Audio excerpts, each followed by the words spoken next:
السلام علیکم ورحمۃ اللہ وبرکاتہ۔ آج میں آپ سے ایک ہی سوال پوچھنا چاہتا ہوں جو صرف علم کا نہیں، ایمان کا بھی امتحان ہے۔ ایک ہی لفظ اور دو شخصیت، ایک ہی نام اور دو بالکل الٹے راستے۔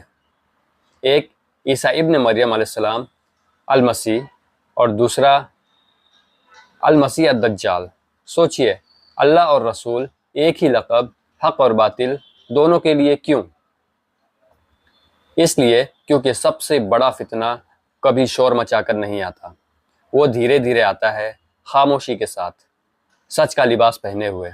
مسیح کا مطلب ہے مساحہ، یعنی چھو کر بدل دینا، چھو کر مٹا دینا۔ لیکن کس نیت سے چھو گیا، یہی سب کچھ طے کرتا ہے۔ عیسیٰ علیہ السلام کا چھو اللہ کی رحمت تھا۔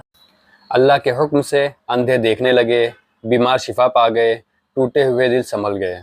انہوں نے کبھی اپنے لیے کچھ نہیں مانگا، انہوں نے صرف کہا اللہ کی بندگی کرو جو میرا بھی رب ہے اور تمہارا بھی۔ یہ ہے المسیح۔ اور پھر آتا ہے دجال، وہ بھی مسیح کہلاتا ہے، لیکن اس کا چھو شفا نہیں، بربادی ہے۔ اس کی ایک آنکھ پہلے ہی مٹ چکی ہوگی اور باقی رہ گئی آنکھوں سے وہ حق کو مٹا دے گا، زبردستی سے نہیں، ڈر سے نہیں، بلکہ میٹھی باتوں سے۔ وہ اللہ کی طرف نہیں بلاتا، وہ کہتا ہے میں ہوں تمہارا رب۔ نام وہی، دعویٰ الٹا۔ یہی فتنہ ہے۔ دجال کا سب سے بڑا فتنہ اس کے کرشمے نہیں، اس کا فتنہ یہ ہے کہ وہ سچ جیسے لفظ بولتا ہے لیکن سچ کا مطلب بدل دیتا ہے۔ وہ جھوٹ نہیں کرتا، وہ حق کو نہیں بگاڑ دیتا ہے۔ اسی لیے اللہ نے دونوں کو مسیح کہا، تاکہ امتحان طاقت کا نہ ہو بلکہ پہچان کا ہو۔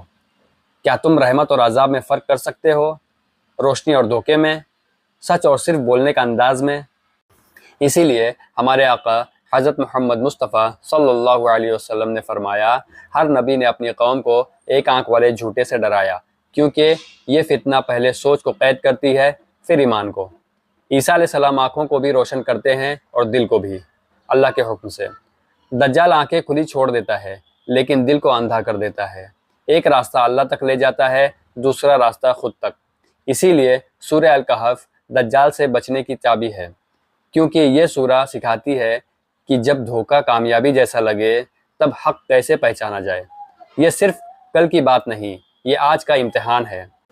تو آخر میں بس اللہ سے دعا کریں کہ اللہ ہماری دجال کی فتنوں سے حفاظت فرمائے اور ہمیں ایسے علم عطا فرمائے جس سے ہم دجال کے فتنوں کو پہچان سکیں اور اس سے خود کو بچا سکیں۔